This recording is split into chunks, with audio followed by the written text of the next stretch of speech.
આ બી મારું એક સપનું હતું કે હું છે ને પ્લેનની ટ્રોલી ચલાવ કીધું ટાયર વાળું રાખ તો જોજો એકચ્યુઅલી જે સિક્યુરિટી ચેકિંગમાં છે ને બધું પર્સ જેકેટ બધું કડાવડાવે જો ફર્સ્ટ એક્સપિરિયન્સ છે તો બહુ જ મજા આવે છે આ લોકોને કંટાળો આવે છે આ પેલા કરતા મોટું પ્લેન છે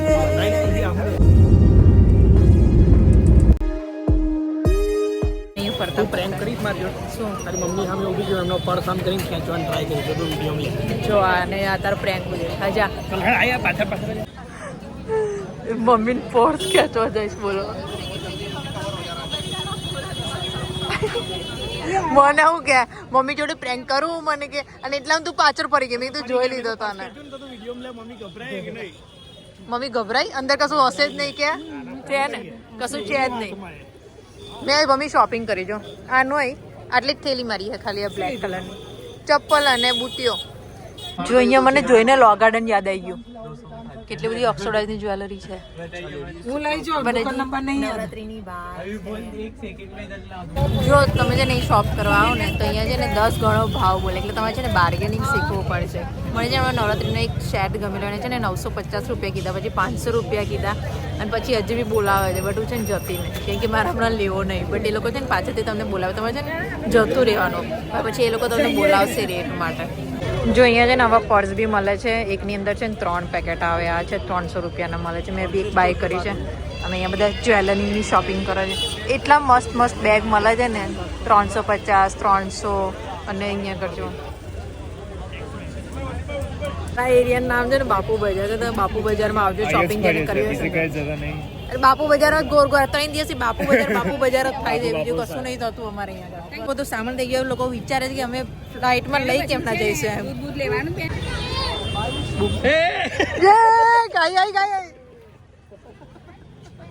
તારો પ્રેન્ક બી સક્સેસફુલ આવું ના ચાલે છે मैं हूँ उनकी लड़की मैं हूँ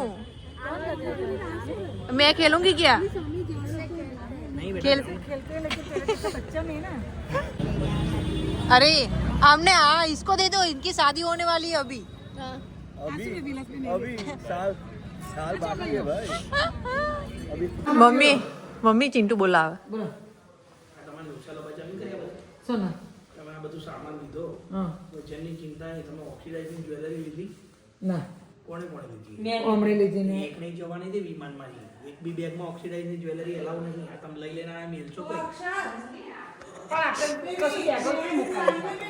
એ પણ બેગો નંબર ના મિલાય ના લઈ જવા દે ઓક્સિડાઇઝ એટલે આ વિમાનમાં ના લઈ જવા દે એ તો નોન પેલું કહેવાય पेरेंट जे चालो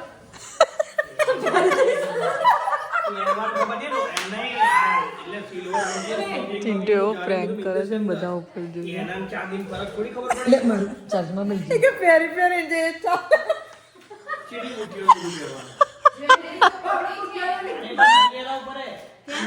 સિલ્વર મંગે લોકો બધું સ્મગલિંગ કરો એક બી અંદર હેન્ડબેગ ને એમાં સસમ નહીં લઈ જવા દે બેગ માં જાય કશે ના લઈ જવા દે અહીંયા નોટ પેલું શું કહેવાય જ્વેલરી ના ચાલે આ તો તમે પેલું જ્વેલરી સિલ્વર ની ગોલ્ડ દબાઈ લઈ જતો એવું જ લાગે લોકોને પણ વર્ષમાં બતાય કે જૂઠું છે તો જૂઠું તો ઓક્સિડાઇઝ તો જૂઠું જ હોય ને ઓક્સિડાઇઝ તો જૂઠું જ હોય ને હા કઈ આવ્યું એમ નહીં તે પહેરી તો તોય નથી લાવી જો પહેરી હે ને પહેરી તો સેટ અરે આવે ઈશારા કરે આમ કરે યારી એમ બોલી નહીં લાવી પણ એ બધે પહેરેલું જોયું નહીં કે આ કહું કે નહીં લાવી ઈશારા જોઈ ગઈ ઈશારા કરે કશું નહીં અહીંયા કશું નહીં બે આ બેગમાં કેમ ન મેલવાના છો હે આ થેલીઓ કોની છે હા બધા છે કે એવું શોપિંગ કરી લઈને આવે છે કે અંદર બેગમાં જગ્યા નહીં કેમ કે અમે લોકો કાલે રિટર્ન જઈએ છીએ કાલે અમારી છે ને 7:30 પાછી ફ્લાઇટ છે તો યા બહુ જ મસ્ત ટ્રીપ રહી અને ટ્રીપ એટલે સારી રહી કેમ કે અમારી છે ને યાદગીરીવાળી ટ્રીપ રહેશે કેમ કે અમે લોકો છે ને ક્યારે આવું ફેમિલીમાં આવી રીતે ફરવા તો અને ના કહેવાય બટ એક એન્જોયમેન્ટ સારી એવું થયું છે અમારું પણ બહુ જ મજા અમે એટલું બધું ફર્યા નથી બટ શોપિંગ આ લોકોને કરવી હતી તો શોપિંગ થઈ ગઈ પણ સાથે રહેવાનું, હસી મજાક એક સાથે ખાવાનું, બધાને લઈ જવાના ઈચ્છીએ તો એ બધી બહુ જ એન્જોયમેન્ટ કર્યું છે અમે લોકોએ. બીજા લોકો ઉપર એમનું પેકિંગ કરે છે અને કાલે અમે પાછા નીકળીશું. હજી કાલે બી બાપુ બજાર જવાની વાતો ચાલી રહી છે, કેમ કે કાલે સાંજે અમારી 7:30 ફ્લાઇટ છે. તો ખબર નથી હમણાં કે કાલે શું કરીશું અમે લોકો, કેમ કે અડધો લાખનું શોપિંગ કરવા જવાનું બાકી છે. તો આઈ ડોન્ટ નો કે કાલે શું થશે. આપણે કાલે મળીશું. બાય. તો ફાઇનલી આજે અમારો જવાનો ટાઈમ થઈ ગયો છે. તો પાછળથી ચિરાગ પેકિંગ કરે છે અને અત્યારે છે ને અમે 10:30 થયા છે. અમારે 11 વાગ્યા લગીને ચેકઆઉટ કરવાનું છે અહીંયાથી એરબીએનબીમાંથી અને 5 વાગે અમારે પહોંચવાનું છે એરપોર્ટ. બધા રેડી થઈ ગયા છે, બટ મેઇન પ્રોબ્લેમ એ છે કે 10:30 થી 5 અમે લોકો જઈશું ક્યાં. હજી તો એ બધા ડિસ્કસ કરીશું કે અમારે જવું છે ક્યાં એમ, કે 5 વાગે એરપોર્ટ પહોંચવાનું છે. હવે 10:30 થી 5 અમે કરીશું શું. અડધા લોકો બાપુ બજાર કરે છે, અમુક લોકોને આમેર ફોર્ટ જવું છે, બટ ખબર નહીં કેમ કે આજે છે ને શનિ રવિ છે એટલે છે ને ટ્રાફિક બહુ જ બધો હશે. તો લેટ સી, જોઈએ કે કોઈ નજીકની એવી જગ્યા હશે આ લોકો ફેરવા જેવી હશે તો ત્યાં જઈશું. પહેલાં તો અમે બધું બેગ સામાનમાં બધું ઉતારીએ અને પછી ડિસાઈડ કરીએ કે ક્યાં જવું છે. છેલ્લા દિવસનો હતા રોજ એકની એક જગ્યાએ લઈ જાઓ. પછી શેમાં ફરશો? તમારો વિરોધ તમારી ટીમના મેમ્બર જ કર્યો. તમારે સરકાર નહીં બનવા દે. પાર્સલ કરાવી દઈશું. હવે પ્રોબ્લેમ એ છે કે સામાન ક્યાં મૂકવો, કેમ કે ગાડીમાં છે ને સામાન આવશે નહીં આગળ. તો સામાન માટે એક્સ્ટ્રા ગાડી બીજી ઓલા કરીને જવી છે આમાં. ઓલા આપણો સામાન આપણી ગાડીમાં રાખીએ, પછી જ્યાં જવું હોય તો આપણે ઓલા બુક કરાવી દઈએ. તો કહું છું, ગાડી મૂકી દો. 3 જણા બચશે. આટલો સામાન તો મારો સીધીનો ફરીનો છે બતાય. એક જણાની 4 બેગ છે. અહીંયા જયપુરથી બધાએ થેલા લીધા છે જો. એને પછી આમાં ટ્રાન્સફર કર્યું. જો બધા પોતપોતાનો સામાન ઉતારવા લાગ્યા, બટ છે ને પ્રોબ્લેમ એ છે કે અહીંયાથી આ બધો સામાન છે ને અહીંયાથી દાદરા ઉતારીને નીચે લઈ જવાનો છે. તો હમણાં જોજો બધા સામાન છે ને કેમનું લઈ જાય છે. આ લોકો એમણે એવું નહીં લાગતું લિફ્ટ રાખવી જોઈએ કેમ યાદગીરી રહી જશે. આવી ટ્રીપ કરેલી અમે. જો આ એ જ ને. જો એક ગાડીમાં સામાન ભરાઈ ગયો. હવે બીજી ગાડીમાં સીટ પાડી અને આમાં સામાન ભરાઈ દઈશું. જો અમે છે ને 3.5 કલાક પહેલાં એરપોર્ટ પહોંચી ગયા છે. ખબર નથી કે અમે લોકો શું કરવાના છે, બટ મારું ને આવતા ટાઈમે છે ને એક સપનું પૂરું નહોતું થયું. આ બી મારું એક સપનું હતું કે હું છે ને પ્લેનની ટ્રોલી ચલાવું. આવતા બધા પોતાની બેગો લઈ અને આજે ફાઇનલી અમે છે ને ટ્રોલી લઈ લીધી છે. હા, અને મારો ભાઈ છે ને સેમ છે, બોડી બિલ્ડર વાળા. એક જ હાથનું કામ છે. જો તો કેટલું ફટફટ કામ કરે છે.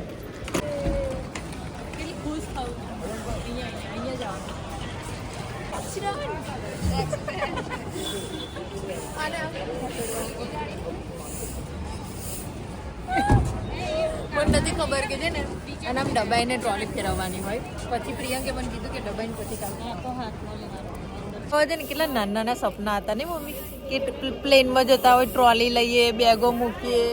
તો કોઈ ટ્રોલી જ નહીં લીધી, બધા પોતપોતાની બેગો લઈ. તો મને એમ કે હું ટ્રોલી આમ ચલાવીશ એમ, પણ કોઈ ટ્રોલી લીધી જ નહીં. બધા પોતપોતાની જાતે જ આવી ગયા. તો જોઈએ પ્લેન આ નાનું છે કે મોટું છે એમ. આવતા તો એવું લાગતું હતું પેલો બસમાં બેસીએ ને ટ્રેનમાં એવું લાગતું હતું. પણ હું 1.5 કલાકમાં જ થાકી ગયા. આ લોકો 18 કલાકમાં કેમ? પણ હું એ વિચારું કે આ ફ્લાઇટ થોડી છે નાની ના હોય, થોડી મોટી હોય તો સારું. મને એવું લાગે પ્લેનમાં બેસ્યા એમ. કેમ કે જેમ સવારે આવતા હોય મને કશું નહીં દેખાયું નીચે, તો અત્યારે બી 7:30 તો રાત થઈ જશે એટલે એ બી નહીં દેખાય મારાથી. અમારી ક્રિસમસ તો ક્યાં ગતરી ને એ જ નહીં ખબર. 2026 બી ચાલુ થઈ જશે ને તો બી નહીં ખબર પડે. અહીંયા ખબર પડી કે અચ્છા હવે ક્રિસમસ બી આવીને ગતી રહ્યા. તો હું સમજા કે એટલા કોમેડી કરી છે ને, એટલી કોમેડી. અડધું તો બ્લોગમાં છે ને મેં શૂટ જ નહીં કર્યું. સાચું કહું કે અડધું તો છે ને શૂટ કરવા જ નહીં મળ્યું મને. બટ આ ટ્રીપમાં છે ને બહુ જ મજા આવી. અક્ષર તને મજા આવી જયપુરમાં કે નહીં આવી? ઓ ખાલી આમ કરે છે. તમને મજા આવી? તમે બે તો મને છે ને રિવ્યુ જ નહીં કીધા. કેટલા લુચ્ચા માણસો છો બે જણા. આ ટ્રીપ યાદ રહેશે કે નહીં રહે તમને લોકોને? કોઈ દિવસ નહીં ભૂલું. અને પહેલો તો મને છે ને સામાન જ યાદ રહેશે. મેં કીધું શું યાદ રાખશે એમ કીધું પહેલો તો મને સામાન જ યાદ રહેશે અને બીજું શું બીજું બાપુ બજાર આ રહ્યા બાપુ બજાર વાળો જો આ બાપુ બજાર વાળો જો હમણાં છેલ્લે બી શોપિંગ કરીને આવ્યા બાપુ બજારમાં છેલ્લે તમે લાલજી સાંઢકા રસ્તા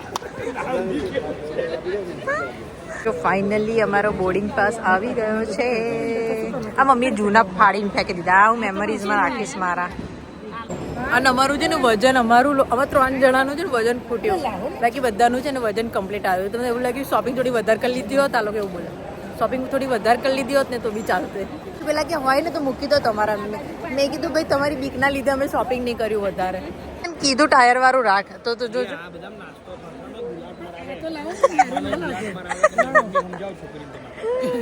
તો સમી કાકી I have one question for you. એક ક્વેશ્ચન કે છે તમને ટાયર વાળી રાખી હતી ને આ બધા પોટલા અંદર આલી દે આ બધું નાસ્તો કચોરી અંદર ભૂકો કરીને આવે કઈ ને ભૂકો કરીને જ ખાવાની હે ને કે કચોરી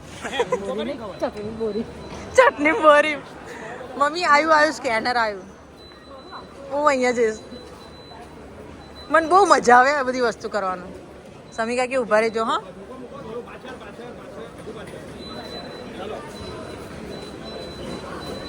યા ખુલી ગયું બહુ મજા આવે મને તો આ બધી વસ્તુ કરવાનો પહેલો એક્સપિરિયન્સ છે જીવનનો તો પછી મજા ના આવે અમને એકચ્યુઅલી જે સિક્યુરિટી ચેકિંગમાં છે ને બધું પર્સ જેકેટ બધું કડાવડાવે જો તો મને આ બધી વસ્તુ ફર્સ્ટ એક્સપિરિયન્સ છે તો બહુ જ મજા આવે છે આ લોકોને કંટાળો આવે છે પણ અમને બી એમ છે ને બહુ જ મજા આવે મને સ્વામી કાકી સ્પેશિયલી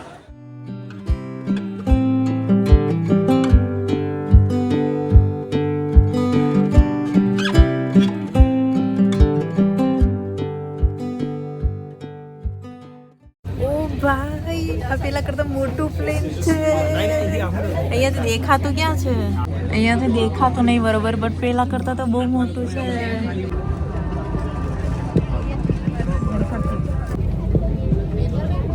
વિન્ડો સીટ મળી છે but as you can see કે મને છે ને કશું દેખાવાનું નથી બહારથી બટ અરે પણ જે વ્યૂ જોઈતો તો દિવસમાં જે બતાવે એ મારથી નહીં જવાતો બટ યા પેલા કરતાં છે મોટું પ્લેન છે તમારી બંને ખ્વાહિશ પૂરી થઈ ગઈ છે એટલી ખુશ છું બહુ જ મજા આવી પ્લેન જ્યારે લેન્ડ થતો હતો તો એટલી જોરદારની બ્રેક મારેલી હું ચિરાગને આમ પકડી લીધો તો મેં તો ખબર નહીં શું થયું એ કે મારો ફર્સ્ટ એક્સપિરિયન્સ હતો એટલે મને કંઈ ખબર જ નથી પણ આ થોડું મોટું છે તો જોઈએ કે કેવો એક્સપિરિયન્સ થાય છે બહુ કંઈ અવાજ નહીં આવતો ખાલી કાન બંધ થાય છે તો લેટ્સ સી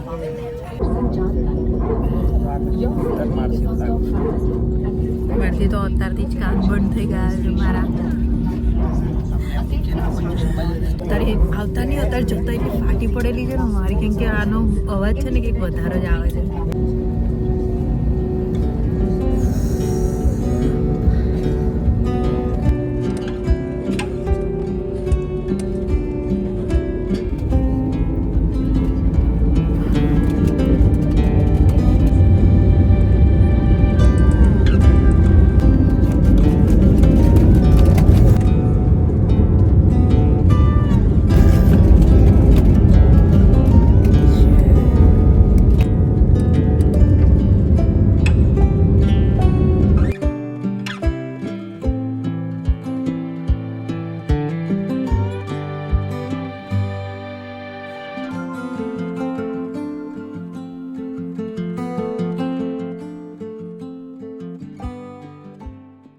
ફાઇનલી અમે લોકો છે ને લેન્ડ થઈ ગયા છે ને આજે છે ને હું પાછળ નથી બેસી આજે છે ને મમ્મી પાછળ બેઠી છે સી અને આજે છે ને બહુ જ મજા આવી બહુ મજા આવી મોટી બેન કહેવાનું છે મોટી બેન થેન્ક યુ કે તે મને બહુ મસ્ત એક્સપિરિયન્સ કરાયો અને મારા જીજાજીએ બહુ મસ્ત એક્સપિરિયન્સ કરાયો મારી ફર્સ્ટ ફ્લાઇટનો તો હું લાઈફમાં કોઈ દિવસ ફ્લાઇટમાં નહીં બેઠી તો કહ્યું નહીં તો કીધેલું તો ખરી કે હું કોઈ દિવસ ફ્લાઇટમાં નહીં બેઠી તું લઈ જાઉં છું મેં કીધું મને પહેલી વખત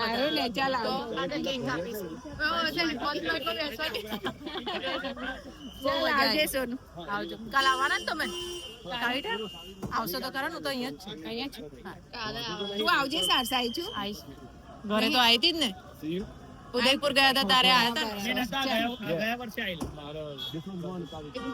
Tata thank you so much Anytime. So આ હતી મારી જયપુરની ટ્રીપ અને તમને ખબર હશે તમે આખા વ્લોગની સિરીઝ જોઈ હશે તો તમને ખબર હશે કે મારું એક સપનું પૂરું થયું છે. ઓફકોર્સ મીડિયમ ક્લાસ લોકોનું આવું એક સપનું હોય કે ક્યારે એકવાર તો ફ્લાઇટમાં બેસે. એક્સપિરિયન્સ લેવો બહુ જ જરૂરી છે. તો મારા છે ને 2 વખત એક તો નાના પ્લેન મળ્યું, પછી આવતા મોટો પ્લેનનો બી એક્સપિરિયન્સ થઈ ગયો. પછી બીજો એક્સપિરિયન્સ એ હતો કે બસમાં લઈ જતા એ એક્સપિરિયન્સ થયો. પછી આવતા રિટર્નમાં ડાયરેક્ટ આમ પ્લેનમાં જતા રહીએ. તો મારે એ બી ડ્રીમ હતું કે મારા 4 ડ્રીમ પૂરા થઈ ગયા છે એકમાં જ. કેમ કે હું જ્યારે બી બ્લોગ શૂટ કરું તો અહીંયા વિન્ડો આગળથી ઉપરથી ફ્લાઇટ જતી હોય તો હું વિચારું કે યાર ક્યારે બેસીશ હું એમ. બટ હવે તો એમ થાય હું બેસીને આવી છું હવે.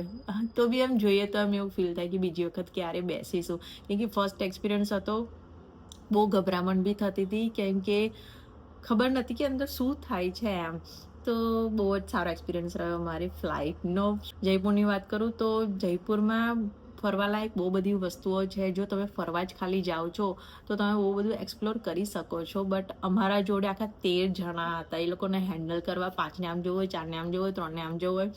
તો એ બધી વસ્તુઓ મારા ટ્રીપમાં બહુ જ થઈ છે. કેમ કે ઓફકોર્સ અમે લોકો ફરવા નહોતા ગયા, ખાલી એ લોકોની શોપિંગ અને કાજલ પ્રિયંકનું પ્રી વેડિંગ શૂટ હતું એના માટે ગયા હતા. અને ખાવા માટે બી બહુ બધી વસ્તુઓ હતી બટ એ મેં મિસ કરી દીધી છે.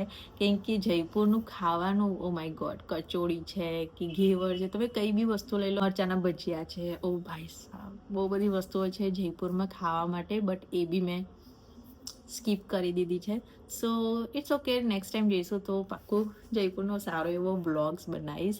તો આઈ હોપ કે તમને અમારા બ્લોગ ગમ્યા હશે જયપુરના. તો પ્લીઝ ગમ્યા હોય તો લાઈક શેર એન્ડ કમેન્ટ જરૂરથી કરી દો યાર. અને હાઇપ કરવાનું બિલકુલ બી નહીં ભૂલતા. કોમેન્ટ સેક્શનમાં નીચે હાઇપનો ઓપ્શન આવે છે તો પ્લીઝ હાઇપ કરો મારા વિડીયોને. તો જે લોકો નથી જાણતા મારા બ્લોગ્સ તો એ લોકો તરફ પહોંચી શકે મારો બ્લોગ. તો યા do like share and comment.